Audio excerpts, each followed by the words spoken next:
Derby Wars, racing's biggest contest site, is now even bigger with more than 200 games every day. Check out Survivor, Derby Wars' hottest new game. It's fun, easy to play, and for just $4 you could win $1,000. Just pick a horse to finish first, second, or third and advance to the next race. With daily payouts and games starting every hour, you'll see why fans are racing to play Survivor.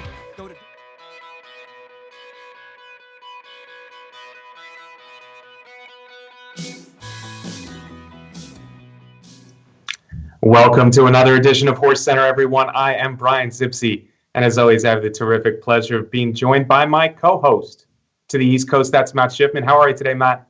I'm great, Brian, and I just want to put out a special thanks to the HorseCenter fans that I got to meet at Aqueduct on Saturday for the Gotham. HorseCenter fans hanging out at the Big A. I love it, Matt. Good news all the way around. Matt, let's jump right in to a recap from a big Saturday. We're going to start, though, not at Aqueduct. We're going to go down to South Florida. We're talking about the Fountain of Youth. Now, Gunnevera was the third choice in the Fountain of Youth, but by the time they hit the stretch, it sure didn't look like he should have been the third choice. He should not have. He got a perfect setup in the race and had been preparing well for the race, and we both liked Gunnevera's chances in there, and everything went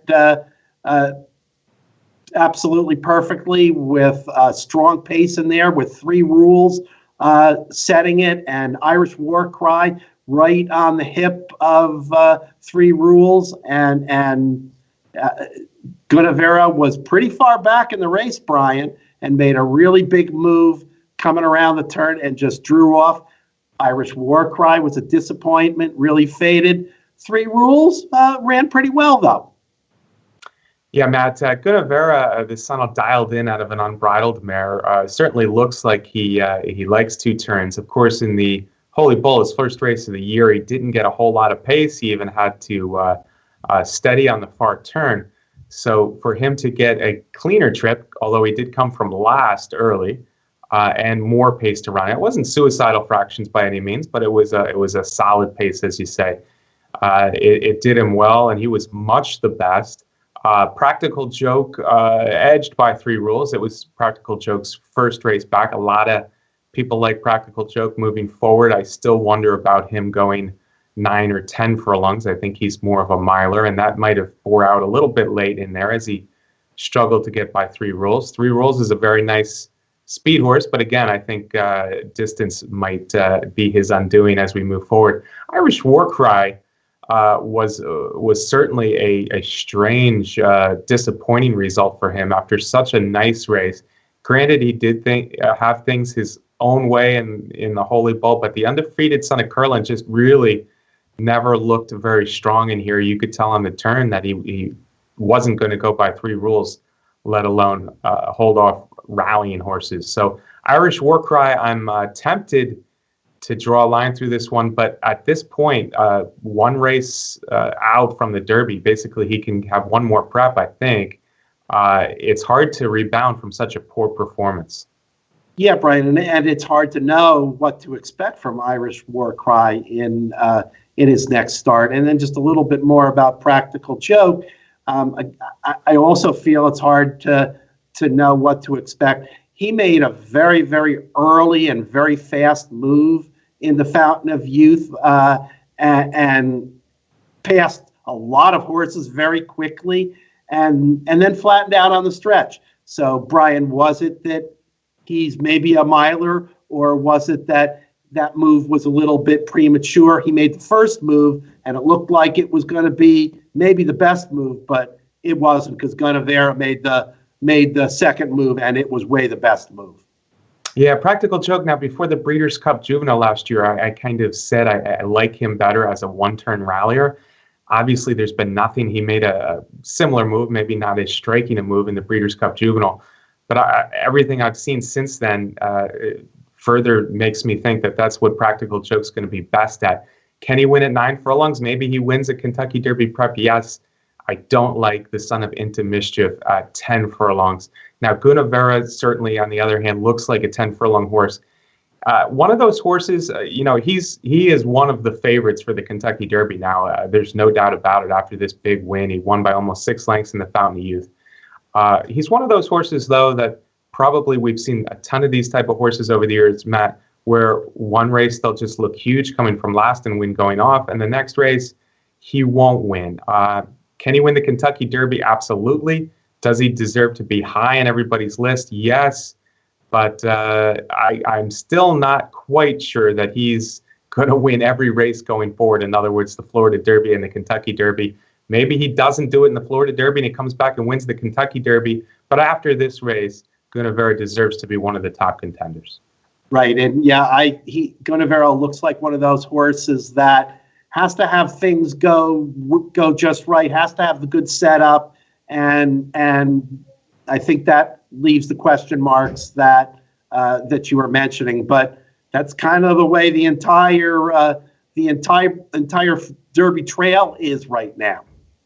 Yeah, I called it a little bit muddled yesterday, and I think that's true.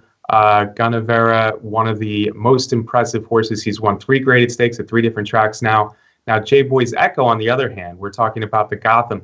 He made a similar move, although he was more middle of the pack, but well off the lead. It was a strong pace, of course, set by El Arib, the heavy favorite, and then the horse that he had finished second to him in the previous race. I'm forgetting his name now, True Timber. El Arib and True Timber really didn't have a lot left by the time J-Boy's Echo made his move on the far turn. Yeah, Brian, and I guess I'm a little bit more willing to forgive El Arib's race in the Gotham than I'm really puzzled by Irish War Cry.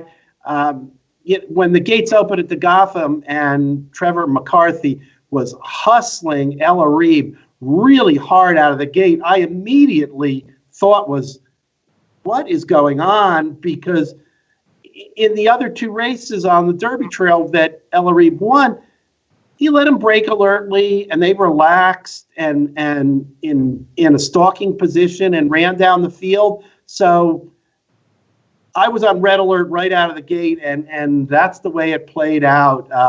True Timber was going to contest El Arib every step of the way, and the fractions weren't fast numbers, but Aqueduct is a slow and tiring track. And the buyer speed figure for J-Boy's Echo came up really big, 102. A lot of that due to the early fractions. So I didn't get the strategy with El Arib. I think the trainer felt the same way, and McCarthy's felt the same way. So I'm a little willing to forgive what happened in there. After the race with J-Boy's Echo, Dale Roman said that this is a horse that's been getting better.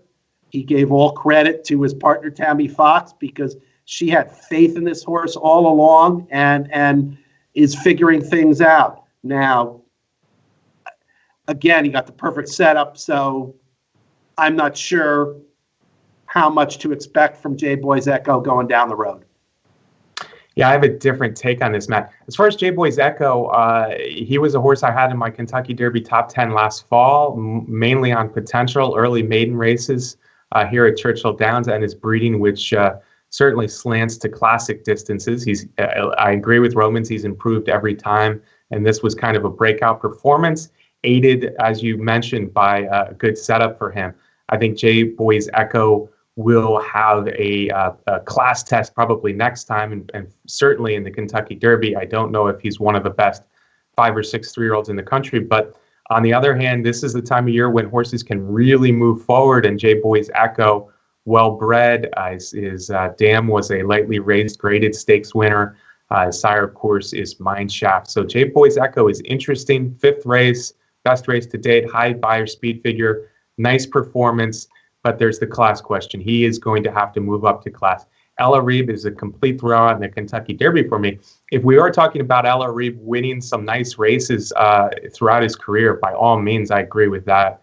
But I just never really liked him at 10 furlongs anyway against the very best. I think he beat basically weak horses in New York, although J-Boy's Echo was one of them, and he's improving. El Arib just is not a horse that's going to stand up to the Derby pressure, whether he's on the lead or near the lead. Don't see him at 10 furlongs. I'm much more inclined to give Irish Warcry another shot because it was just such a puzzling performance in the Fountain of Youth. I don't think in any way was that performance by Irish Warcry indicative of how good a colt he is. So while I can't rate him as one of my top horses anymore, I do think Irish Warcry could bounce back. Ella Reeb could bounce back as a nice horse, but not a Kentucky Derby horse for me. Speaking of not Kentucky Derby horses, Matt, I think we need to talk about what happened out in Santa Anita, the Santa Ysabel. I slipped there a little bit with the winner, Unique Bella. We now know, after another impressive win, but a slightly different looking win, Unique Bella will not be bound for the Kentucky Derby. That's pretty much certain. We were kind of hoping maybe she would try it. She's going to go to the Kentucky Oaks via the Santa Anita Oaks. What do you think? Well, I think a lot of stuff, Brian. I guess people will be a little disappointed that Unique Bella isn't gonna contend in the Derby against the boys. But I thought Abel Tasman ran a heck of a great race at Santa Anita, Brian. She was very, very, very far behind in that race and made a super strong move going into the turn, around the turn, and she was coming really strong after Unique Bella. You've heard me say this before, Brian, and people might not like it, but Mike Smith was doing his thing that he has done on Unique Bella and he's done on Songbird. Very casual, like he's just going to blow the field away. And so it looked going into the turn, but down the stretch a little bit, Abel Tasman was coming. And even Michael Rona, the announcer, said that Smith hasn't asked Unique Bella to run yet. He saw her coming, and finally Smith recognized that he had a challenge and had to get after Unique Bella. I would just prefer you ride the horse and give the horse some lessons about competing down the lane. And I know she's fantastic and probably wasn't going to lose the race under any circumstance. But interesting performance. Unique Bella keeps winning. Interesting performance, yeah, Matt. And I think the final margin of the race wasn't all that off of what it probably should have been. I do agree with you. Mike Smith can be overconfident. Certainly one of the best, if not the best, jockey in American racing. But yeah, he does show a lot of confidence in the horses that he loves, and Unique Bella obviously is another one of those. She did show a little bit of weakness to me in that move on the first turn. I don't think it's necessary for a 1 to whatever she was, 1 to 5, 1 to 9 shot to be that eager to bust through and get the lead when you're really not necessary early. So that worries me about her in the future. Against filly and mares, I don't think it's going to matter one bit. Maybe if she does run against the colts or older mares, that could be a point of contention where they need to make sure she does everything right on the way. She didn't do everything right in this race. And then, I think if Smith had let her loose turning for home, she probably would have had a bigger lead throughout. But I think Abel Tasman would have still rallied into the picture and left everybody else behind as she did anyway. It just looked a little odd where she got close, and then Unique Bella kind of repelled her there. Abel Tasman, this is a filly I wrote an article about last week saying that this is Unique Bella's, without a doubt, her toughest test to date and a serious rallier. I really like Abel Tasman. She improved a ton last year from race to race, 3 different racetracks. She was working well for Simon Callahan. This daughter of Quality Road is a very, very good filly. I even suggested that the Santa Anita Derby might be an interesting path for her with Unique Bella headed to the Santa Anita Oaks. Who knows? But I think Abel Tasman in her first race back, this was Unique Bella's 3rd race of the year, for Abel Tasman to run that big, and it was really a sustained rally match. She was gaining on the field, passing horses for better part of a half a mile in there. So Abel Tasman is the real deal. Farrell is a filly I've liked too in New Orleans, but I think these two are just better. I would rate Farrell back in 3rd off of this, and Abel Tasman I think also has a big future. Unique Bella, as a fan of the sport, I kind of wish she was going to the Derby. But as someone who understands horses and been around horses and even owns a little bit, I have no problem with them waiting for fillies for now and waiting to see the males at another time. Maybe Abel Tasman is even a Derby horse. She's got a nice closing kick. I love the way she finishes her races. And if she moves forward off this performance, who knows? Yeah, and I hope Unique Bella comes east and spends some time at Saratoga like Songbird did last year. I don't see why not, Matt. It worked out well for Songbird. All right, so that's our recap of the big races from last week. Guinevere, the biggest star, I think, but J. Boy's Echo, and certainly Unique Bella, and even Abel Tasman showing a lot last week. Now, this week we have some big Kentucky Derby preps as well.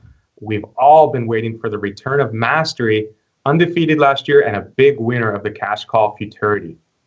Yeah, Brian, the way the Derby trail's going right now, I'm just going to watch the race and see what happens because I don't know what to expect anymore. Gormley's going to be in there. Or are we going to see another great performance from him? Or is he going to fall by the wayside like so many of the other horses have so far that have turned in big performances? Is Mastery going to pick up where he left off, or is he going to fall short in his first start? It's going to be an interesting race to watch.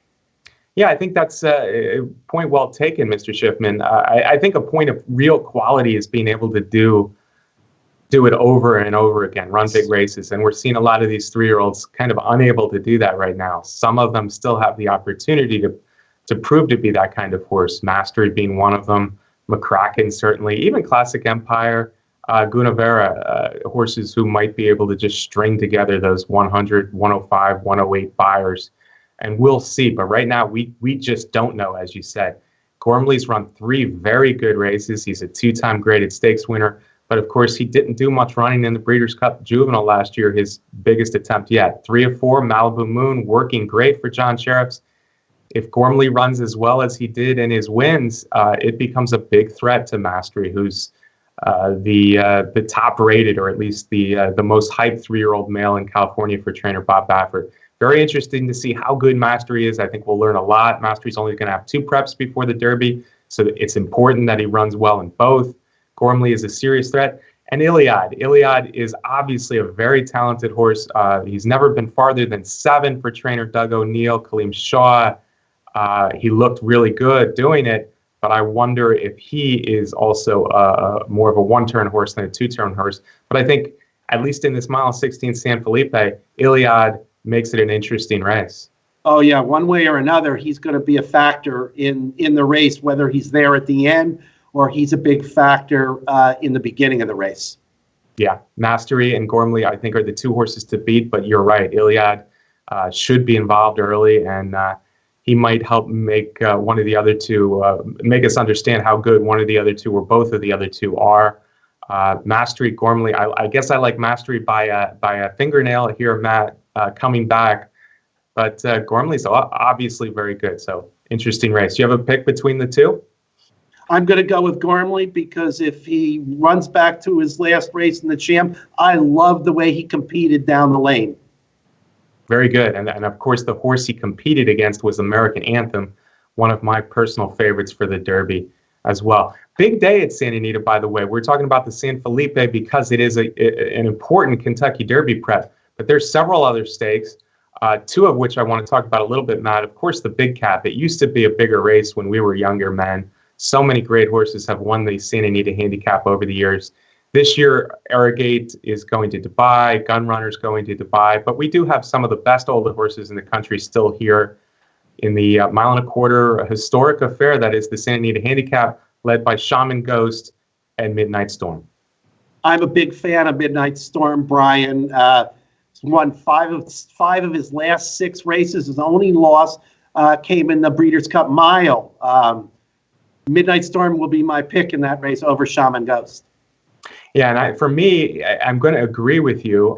Midnight Storm is my top pick here as well, but really for only one reason. I don't see a lot of speed unless there's some speed entered at the last minute here. Midnight Storm is only tried 10 furlongs. He literally was practically eased in the Pacific Classic. So there's a real question whether he wants 10 furlongs. But if there's no pace to go at, it becomes a race, a 7 furlong race, where he can relax for the first part of the race and then just sprint home. Shaman Ghost, I think you underestimate a little bit, if I might say so myself. Talking about a horse who won the Brooklyn, who won the Woodward, who won the Queen's Plate, 3 different distances, different tracks. And then, of course, he really rallied nicely. He was no match for Arrogate and the Pegasus at 9 furlongs at Gulfstream Park, which I don't think is his best setup.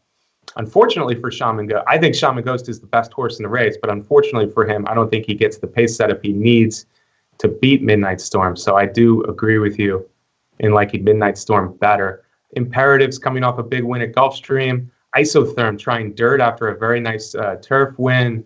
Follow Me Krev is a horse I thought would be a graded stakes horse who might be getting good again, but it probably comes down to the top 2.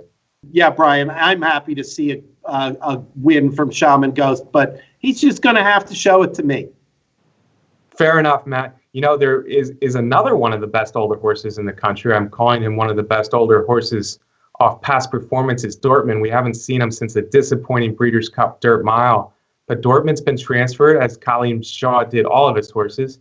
And this particular one went to trainer Art Sherman, of exercise rider for Swaps, and of course the trainer of California Chrome for years. Dortmund, who knows how good Dortmund could be. I think the Breeders' Cup Dirt Mile was just not his day. Still a very talented horse. And interestingly, Sherman's found a tricky spot for him. It's a mile on the grass, graded stakes turf horses here in the Francis Kilroe Mile. Yeah, it's going to be interesting to see what Dortmund can do. He's such a big horse, and that, like you said, Brian, that mile on the turf is such a specialized kind of race, and you got some really strong veterans in there. But the Sherman team must see something there with him on the turf. So interesting to see. A son of Big Brown, and of course we know Big Brown was equally good on dirt and turf. Dortmund is a talented horse. This might turn out to be a prep for other things down the road more than anything. A little bit of an experience, his first try on turf, but it's good to have Dortmund back, and we're hoping for nice things for him in the Art Sherman barn, but it is a tough spot. Now, the Tampa Bay Derby is the other big prep on Saturday for the Kentucky Derby. And this has kind of fallen down a notch as far as what it could have been. We could have seen McCracken and Classic Empire in here, of course, with some physical issues. Neither one will be here. But I think we do have a pretty competitive race. I guess Taprit, off his finish in the Sam F. Davis, rates top billing, the $1.2 million yearling purchase for trainer Todd Pletcher. Finished really strong in the Sam F. Davis, but all the horses that were relatively close to him that day, State of Honor was game. Wild Shot made a nice move before weakening just a little bit in his first race back. And No Dozing gets another try after a disappointing Sam F. Davis. Yeah, Taprit really had a nice surge in the last 100 yards or so of that race to get up for second place. The Tampa Bay Derby is shaping up to be great spot to try and pick up 50-20 Kentucky Derby points, and maybe some of these horses who were questionable to get a spot in the Derby field, they picked a good spot here to find their way into the field. Yeah, I agree with you, Matt. There's not the big headline names anymore, but on the other hand, there's several horses I think that could easily move into my top 10 for the Kentucky Derby. Taprit definitely being the top of the line. He extricated himself from traffic in the Sam F. Davis, and then he really turned it on. So it was a big performance, and he obviously very well bred. He's been improving with every start. So I'm interested to see what Taprit can do. Like I said, State of Honor and Wild Shot weren't far behind him in that race, and they could only get better. No Dozing didn't run a lick, but we know he's got some class. And then Beasley. Beasley offers an interesting addition to this race. Beasley, of course, has run some good second-place finishes in Gulfstream Park recently, most recently behind Battalion Runner. Yeah, Brian, and I don't know if we've had a road to the Kentucky Derby that's been filled with so many question marks in several years. We have to remember last year it was Nyquist and everything about Nyquist. He had run in a lot of races and run so well for 2-year-old and 3-year-old season and backed it up in the Derby. But we're wide open this year, so lots to talk about. Yeah, which we're 8.5 weeks out, Matt. But for years and years, we were seeing some big prices in the Derby. We were seeing favorites go down to defeat. All of a sudden, we saw favorites winning of recent years. Orb and California Chrome, of course, American Pharoah, and last year Nyquist. But maybe all of this scrambling 3 months, 2 months out will lead to a wide open Derby where, again, we'll see some huge prices. And that's not a bad thing for us handicappers.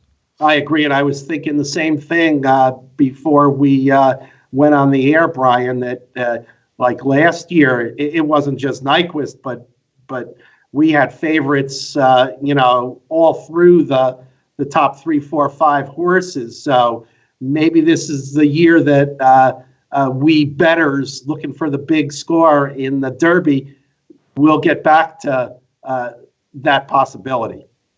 Either way, it's going to be fun, sir. And of course, all these prep races leading up to the Kentucky Derby are always a good time.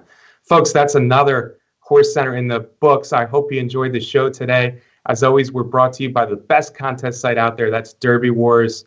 And I want to thank you, the fans, for watching every week. We appreciate you tuning in to HorseCenter. We will be back next week with another show. Matt, closing shots. I tell you, Brian, every weekend is a big weekend, and we'll be back next week to talk about the surprises from this weekend. And as always, I want to thank our producer, Brett Workman. That's the hit man. Thank you, Brett.